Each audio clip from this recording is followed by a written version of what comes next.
Get out of here quickly. The man's voice, filled with anger, came from beside her. Tom Duyer's eyelashes trembled as she slowly opened her eyes wide, waves of pain radiating from her head. Looking at the unfamiliar faces around her, she revealed a look of confusion. What was going on? For the sake of my brother's face, I gave you one last chance. I warn you, if you use such despicable tricks again, I will not let you off. The man was evidently furious, glaring at Tom Duyer, who lay on the ground, his handsome face flushed with rage. Mason Howie, Dr. Kim, said your body. Beside her, Kieran Tan bit her lip, her big watery eyes casting an unhappy glance at Tom Duyer on the ground.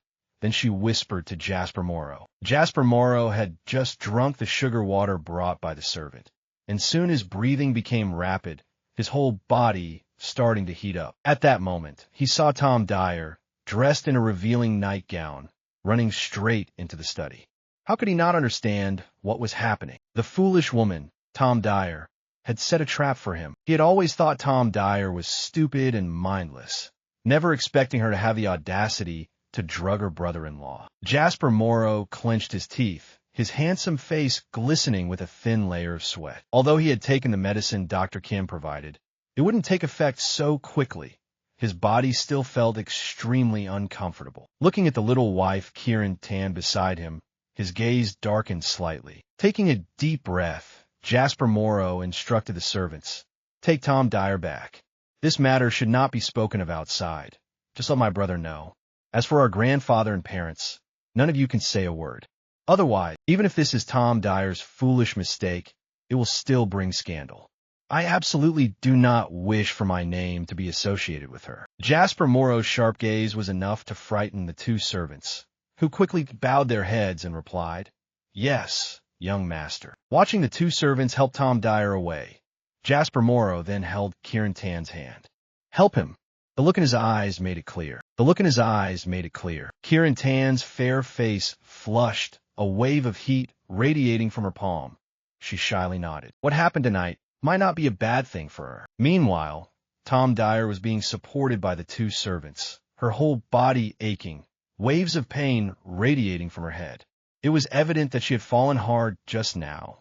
The original owner probably died from the impact to her head. After struggling to absorb the memories, Tom Duyer gradually became more alert. She realized she had crossed into a book. Originally, she had only read a sweet romance novel to kill time, but unexpectedly, after a nap, she found herself inside the story. In the book, the previous female lead married the overbearing CEO, who was the male lead's brother, but the female lead's life was extremely miserable. Every day, she faced a blind man who was disfigured, living in fear and humiliation, and receiving disdain. In her second life, the female lead, Kieran Tan, refused to let herself fall into the same predicament as before. At a banquet, she used cunning tricks to marry the male lead, while the female antagonist replaced her and married the previous male lead, who was akin to a demon. After their marriage, the male lead was always concerned about the fact that the female lead had once been his brother's fiancée. However, Tom Duyer knew that later on, the male lead not only cherished the female lead deeply, but was even willing to sacrifice his life to save her in times of danger. Their beautiful love story was indeed enviable. As for her, she had crossed over as the person who married into the Jang family at the same time as the female lead, always despising her husband for being ugly and blind, daydreaming about climbing into her brother-in-law's bed, dancing around, and using despicable tricks to trap the female lead. What had just happened was straight out of the book. The female antagonist drugged the male lead, only to be discovered and reported by him. The original owner not only gained nothing, but also fell down the stairs in her hasty escape, truly becoming a stepping stone. At this moment, the two servants were doing their best to support Tom Duyer, their eyes hiding disdain. They led Tom Duyer through a patch of greenery, down a long corridor, and into the Western-style house in the back garden. At the door, one servant cautiously knocked. After a long while, they dared to open the door and help Tom Duyer inside. They placed Tom Duyer on the sofa, and then one servant looked towards a figure inside, feeling a shiver run down her spine. She quickly lowered her head, nervously speaking to inform the person of what had happened that night. Tom Duyer was half lying on the sofa, her whole body aching, her head pounding. Hearing the servant beside her speak, she lifted her head to look at the figure. In front of the large floor-to-ceiling window, a man sat in a black chair, the room dimly lit by a small lamp, the dark gray curtains blocking out all outside light, making the house seem even gloomier. Tom Duyer leaned against the soft sofa, cold sweat trickling down her back. The book mentioned the original owner's fiancé, a young man who had made a name for himself. After taking over the Mason Howie family's business, the Hang Nguyen Group, he had increased the company's profits by several times. Some had even covertly targeted him, but those people ended up either going mad, becoming disabled, or dying. In the business world, no one dared to directly challenge the Mason Howie family's eldest son, Jang Tony. After all, everyone feared being bitten by this ruthless man. In the end, it was unknown whether heaven had taken a disliking to him, but during an unexpected fire, Jang Tony was not only disfigured but also lost his eyesight. After Jang Tony's incident, almost all the powerful figures in the high society breathed a sigh of relief. At this moment, the man who had once terrified the entire high society of City B was sitting not far away. Tom Duyer's gaze shifted, secretly raising her eyes to assess him. But since he was sitting in the dark, she couldn't see his face clearly. "Get lost." The servant had just finished speaking when the man's cold voice rang out. The servant trembled slightly and quickly replied, "Understood, young master. We will leave immediately." The two servants, looking panicked, stumbled out, closing the door behind them. The room fell into silence. Tom Duyer was in pain, but didn't dare to complain, her nerves tense as she watched the man by the floor-to-ceiling window stand up and walk towards her step by step. He wasn't coming over to hit her, was he? Her body unconsciously trembled a little, and Tom Duyer opened her mouth to explain. No one could hear that their wife had drugged her brother-in-law without being angry. As Tom Duyer stood there in shock, the tall figure walked to the edge of the bed and then lay down straight. The house fell silent once more. Tom Duyer felt a bit dazed. She recalled that in the book, it merely described the poor relationship between the male antagonist and the female antagonist, never expecting that even if the original owner was a fool, this husband wouldn't care. Tom Duyer lay on the sofa, her eyes longing as she looked at the large dark gray bed in the room. According to the original owner's memories, she had always slept on the sofa, which felt quite suffocating. Tom Duyer sniffled, her body and head still aching, so she prepared to rest for the night on the sofa and deal with things tomorrow. The next morning, the sunlight was blocked by the dark gray curtains outside, leaving the room dim and heavy. She could hear the sound of women chatting, their voices clear and pleasant, but it annoyed Tom Duyer, who was trying to sleep. She turned over, wanting to avoid the noisy sound, but since the sofa wasn't very spacious, especially for her current figure, as soon as she turned, Tom Duyer fell to the floor. The girl nearby saw Tom Dyer's awkward state on the ground and smirked, her eyes filled with mockery. "Young master, the young mistress is awake." This girl is Haley Thorne, helping Jang Tony prepare breakfast with one hand while speaking softly. She heard another maid mention that last night, Tom Duyer shamelessly drugged the second young master. TSK. Only Tom Duyer could do something so foolish. Her distracted gaze flickered over Jang Tony's face, and Haley Thorne's heart trembled. She quickly lowered her eyelashes. "Get lost!" Suddenly, the man roared. Tom Duyer felt pain all over her body but dared not complain, her nerves tense as she watched the man by the floor-to-ceiling window stand up and walk over step by step. He wasn't coming over to hit her, was he? Her body involuntarily trembled a bit, and Tom Duyer opened her mouth to explain. As Tom Duyer stood there in shock, the tall figure walked to the edge of the bed and then lay down straight. The house fell into silence again. Tom Duyer felt a bit dazed. She thought of the books, which only briefly described the poor relationship between the female lead and her husband. She never expected that even if the original owner was a fool, this husband wouldn't care at all. Tom Duyer lay on the sofa, her eyes longing as she looked at the large dark gray bed in the room.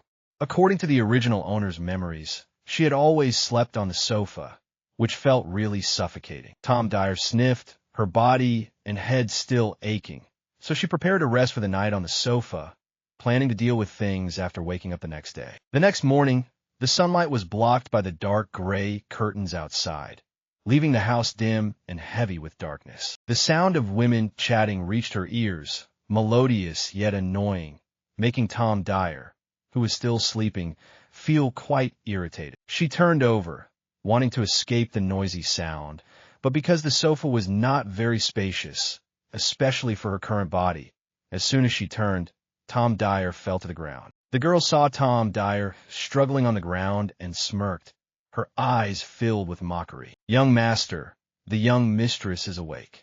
This girl was Haley Thorne, who was helping Jang Tony set up breakfast while whispering. She had heard other servants say that last night Tom Duyer shamelessly drugged the second young master. TSK, TSK. Only Tom Duyer could do something so foolish. Her gaze absent-mindedly flicked over Jang Tony's face, and Haley Thorne felt a shiver run through her. Only this ugly and foolish woman was worthy of being with the young master before her. "Get lost!" Suddenly, the man roared. "Young master, I'm so sorry. I didn't mean to. I'm really sorry." Haley Thorne quickly retracted her hand, gripping it tightly. Just now, distracted, she had accidentally brushed against Jang Tony's hand. It was said that someone who had touched Jang Tony before was now left with only 8 fingers. The other 2. Haley Thorne's face turned pale, cold sweat breaking out. "Young master, I'm really sorry. I won't do it again. Please don't chop off my hand." Haley Thorne's face turned pale, cold sweat breaking out. "Young master, I'm really sorry. I won't do it again. Please don't chop off my hand." I said get lost. Jang Tony's expression was emotionless, his thin lips curling up, his voice cold to the extreme. Haley Thorne bit her lip, too scared to say anything more, hurriedly retreating in panic, even forgetting to take the tray. On the ground, Tom Duyer curled up in pain, unable to suppress a groan. It hurt so much. At first, she thought a good sleep would make it better, but she didn't expect her whole body to hurt even more. Meanwhile, the man, hearing her cry out in pain, showed no concern, leisurely enjoying his breakfast. Tom Duyer gritted her teeth, wanting to crawl onto the sofa, when suddenly a bell rang in her head. What the hell? Tom Duyer immediately covered her ears with her hands. It was so noisy. However, the sound of the bell was strikingly similar to the school bell from her past, ringing incessantly in her mind. With her brows tightly furrowed, Tom Duyer felt her head throbbing more and more, as if her soul was about to separate from her body. "Jang Tony, can you help me call a doctor?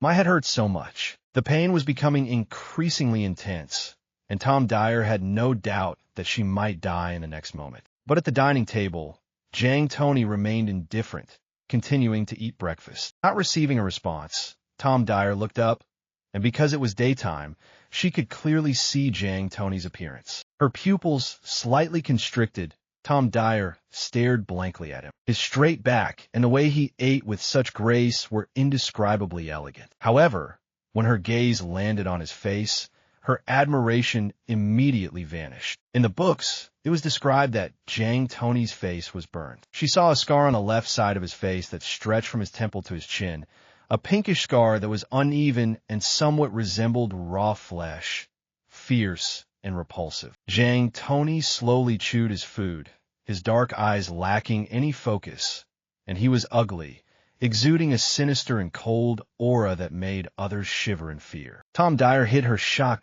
deep in her eyes. The sound of the bell continued to ring in her head, the pain causing cold sweat to bead on her forehead. Tom Duyer opened her mouth again.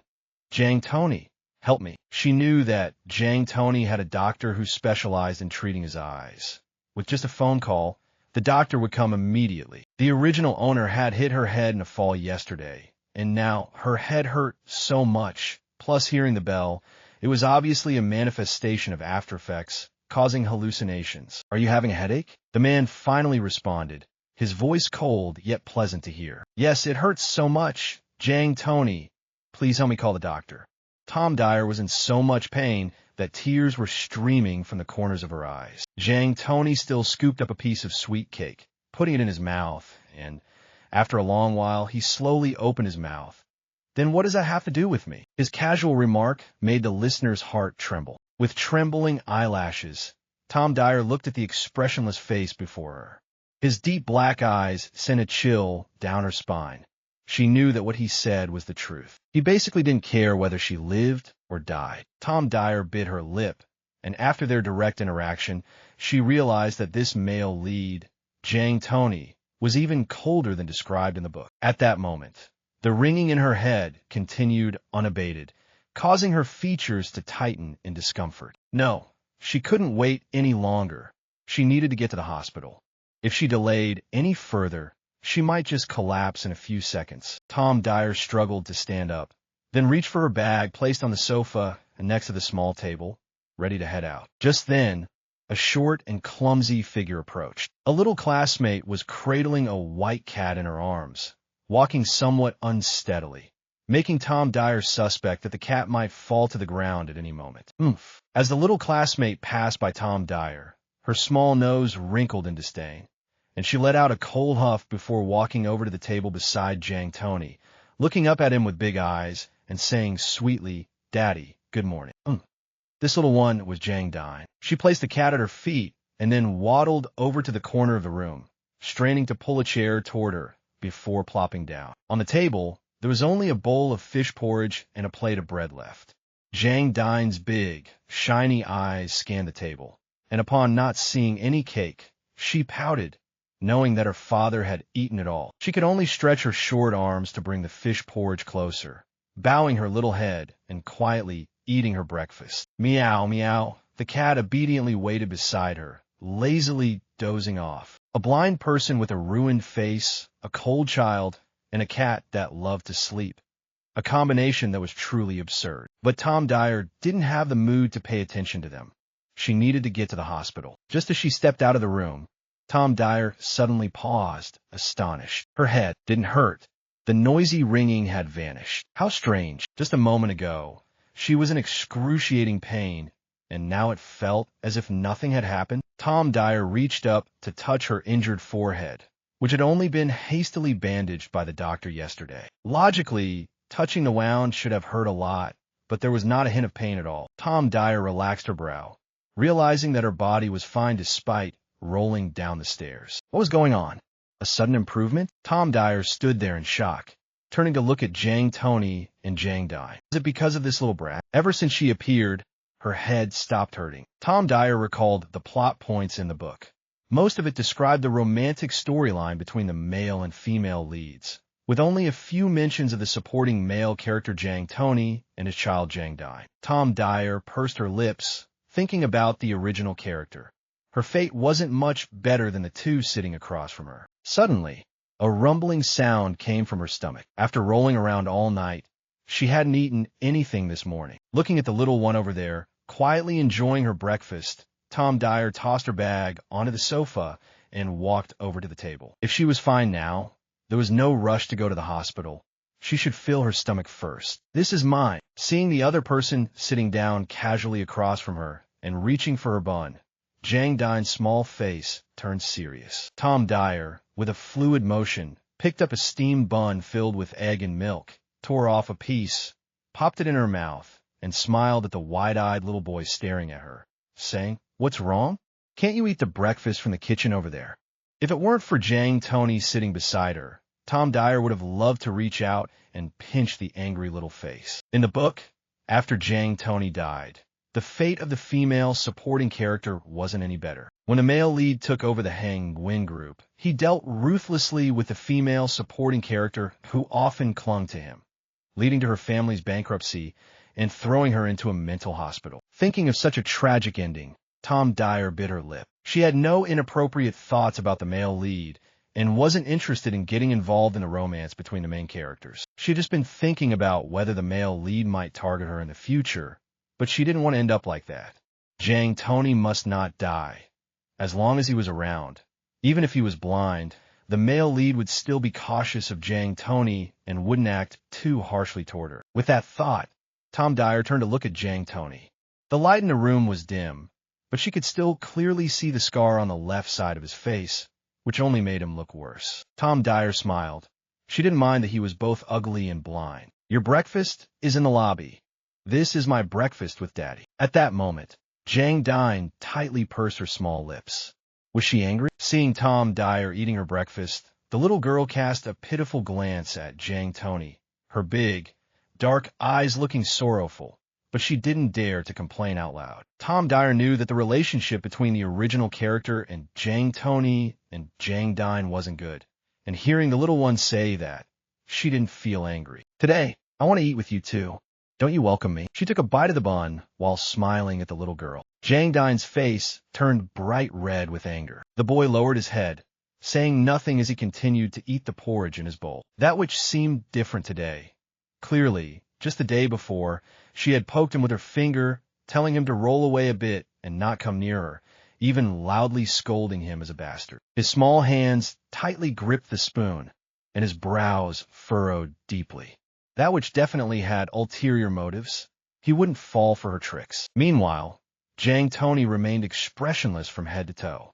He took a sip of lemonade, then wiped the corners of his mouth with a napkin before standing up and walking to the study like a normal person. When Jang Tony saw his father leave, he immediately lifted his small head and glared fiercely at Tom Duyer, then jumped off the armchair, picked up the white cat from the ground, and said, "Herb Green, let's go." He couldn't stay close to that witch, otherwise she might hit him again. After saying that, he hugged the cat Herb Green and slowly ran away. Tom Duyer took a bite of the bun, realizing that she really made everyone dislike her. The early summer sunlight was still gentle.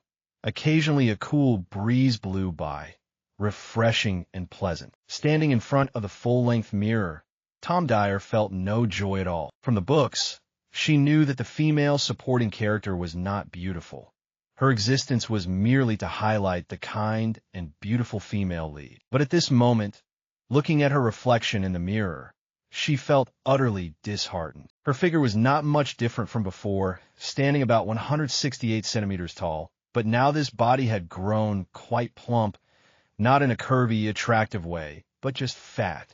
Moreover, her skin was relatively dark, making her look both dark and chubby, with a round face that had nothing to do with the word beautiful. Tom Duyer frowned unhappily.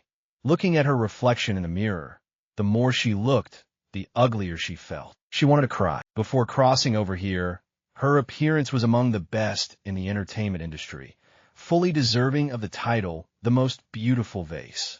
Countless people pursued her. Just by her looks, she could have landed the leading role, and with her acting skills, if it weren't for her short time in the industry and her young age, she would have long since become a best actress. However, after an unfortunate incident, a fire on set left her severely burned.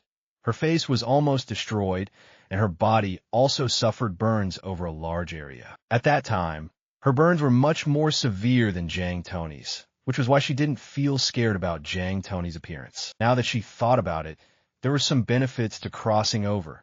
At least her body was quite healthy. Although her skin was dark, it had no blemishes, no scars or tattoos. Thinking this way, Tom Duyer relaxed and smiled. The sunlight fell into the courtyard, and the early summer rays illuminated the flowers, making them even more beautiful and dewy. Last night, Tom Duyer hadn't seen the surrounding terrain clearly, but now that she stepped outside, she discovered that this room was very far from the villa on the other side. In her memory, Grandpa Jang had moved Jang Tony into this back garden for better treatment. Jang Tony had no objections, but the original owner felt he was being exiled. The original owner was deeply affected by the fact that she couldn't marry the male lead, Jang Mosen. She was resentful, wondering why Kieran Tan could marry Jang Mosen while she had to marry a blind man whose looks were ruined and had to live in a distant villa. The original owner was both angry and resentful, but never extinguished her hope for the male lead, constantly thinking of ways to win him over. Every morning, she would run to the villa on the other side for meals, just to catch a glimpse of the male lead, looking for opportunities to approach him, often mocking the poor female lead. The paths were filled with blooming flowers, and after walking for a few minutes, Tom Duyer finally reached the front courtyard. The central courtyard featured a large fountain, and under the sunlight, the water sprayed out, scattering brilliant reflections. Tom Duyer squinted against the light. At that moment, Jang Mosen walked out of the room. Seeing her standing in the small pathway, A look of disgust flashed across his handsome face. As he passed by Tom Duyer, he stopped, coldly saying, "Tom Duyer, I advise you to behave yourself and not to harbor any delusions about me. Even if you try to run into me every day, I will never value someone as foolish as you." This woman repulsed him to the extreme. She had just set a trap for him yesterday, and today she still had the face to come here. Tom Duyer, right? She remembered that the original owner often waited by the fountain to see Jang Mosen, as this was the path he had to take when going out. Now, under Jang Mosen's cold gaze, Tom Duyer frowned. "I hope you don't overthink it." Jang Mosen was indeed exceptionally handsome, tall and slender, exuding an outstanding gentlemanly aura. No wonder the original owner liked him so much. But Tom Duyer had been in the chaotic entertainment industry for so long, interacting with many male celebrities daily, and she was not swayed by the man before her at all. A mocking smile lifted her lips, and Jang Mosen shot her a cold glance. If it weren't for the fact that she was Jang Tony's wife, he would have long since chased this foolish woman away. After giving Tom Duyer a warning, Jang Mosen left with an icy demeanor. Tom Duyer pouted. The next time she saw Jang Mosen, she would definitely keep her distance. Entering the room, Tom Duyer wanted to inform the kitchen that starting from noon today, she would be dining at the Little Yang Villa, and they could directly send her meal over there. Jang Tony and the little rascal Jang Dine were eating over there, so there was no reason for her to shamelessly run to the main hall to have her meal alone. "Haley, I really envy you for being so leisurely every day." A servant approached Haley Thorne, expressing her admiration. "Envy me? Then let's switch places," Haley Thorne replied, casually while looking at her freshly manicured nails. She had spent several hundred yuan on this manicure, a luxury she would never have dared to indulge in before. But since coming to work at the Jang family, her pay was twice as high as what she earned at the upscale hospital, and her quality of life had improved significantly. "Don't joke around." The servant quickly waved her hand. "That's not possible. Everyone knows how the eldest master is. You've been by his side the longest. If the eldest master weren't more." "Don't joke around." The servant quickly waved her hand. "That's not possible. Everyone knows how the eldest master is. You've been by his side the longest. If the eldest master weren't married, who knows, you might even—" Haley Thorne disagreed. Before coming to the Jang family, she had similar thoughts, but after seeing Jang Tony, she completely lost that notion. She didn't want to face a disfigured face and a blind person for the rest of her life, just because she thought she was beautiful. How could a blind person appreciate that? Moreover, with Jang Tony's temperament, who could stand it? "Don't talk nonsense. Only Tom Duyer could be worthy of Jang Tony," Haley Thorne said with a hint of sarcasm. The servant thought of Tom Dyer's figure and her disfigured face and couldn't help but laugh. "You're right, I think." The servant thought of Tom Dyer's figure and her disfigured face and couldn't help but laugh. "You're right, I think." The servant's voice suddenly fell silent. She stared blankly as Tom Duyer walked in through the door. "Madam, madam." The servant immediately lowered her head. "Are you discussing me?" Tom Dyer's gaze was deep as she looked at the two of them. Haley Thorne was much calmer than the person beside her. "We were just praising how well the madam and the eldest master match." She knew Tom Duyer hated it when others compared her to Jang Tony. By responding this way, she would clearly provoke Tom Duyer, but she felt no fear towards her. Before Haley Thorne entered the Jang family, they had dismissed at least 20 caregivers for Jang Tony, not because they were incompetent, but simply because Jang Tony didn't like them. She was the one who fit Jang Tony's requirements the best. In front of Jang Tony, she was confident that she had a higher status than Tom Duyer, who was merely called his wife. "Is that so?" Tom Duyer faced Haley Thorne's somewhat smug eyes, her tone indifferent. "I thought you all underwent professional training to enter the Jang family, and you must know that it's against the rules to evaluate the master." "Is that so?" Tom Duyer faced Haley Thorne's somewhat smug eyes, her tone indifferent. "I thought you all underwent professional training to enter the Jang family, and you must know that it's against the rules to evaluate the master." "Wait." Haley Thorne was somewhat taken aback. She thought Tom Duyer would be angry. "Shut up. I don't like hearing others argue." Tom Duyer had been in the entertainment industry long enough to be adept at reading people's expressions and moods. Just like the servant in front of her, whose expression was restrained, She could see through the other's thoughts with just a glance. Haley Thorne's breath caught in her throat, and she secretly resented it. Starting from noon today, I will be dining at the Little Yang Villa. You can directly bring my meal over there with Jang Tony. Madam, I'm really sorry. I'm only responsible for the daily needs of the young master. And you. In her heart, Haley Thorne looked down on Tom Duyer, who was both ugly and dim-witted, and she didn't want to serve her. It seems I truly have no status in the Jang family. Even a small task like delivering food is being refused by you all.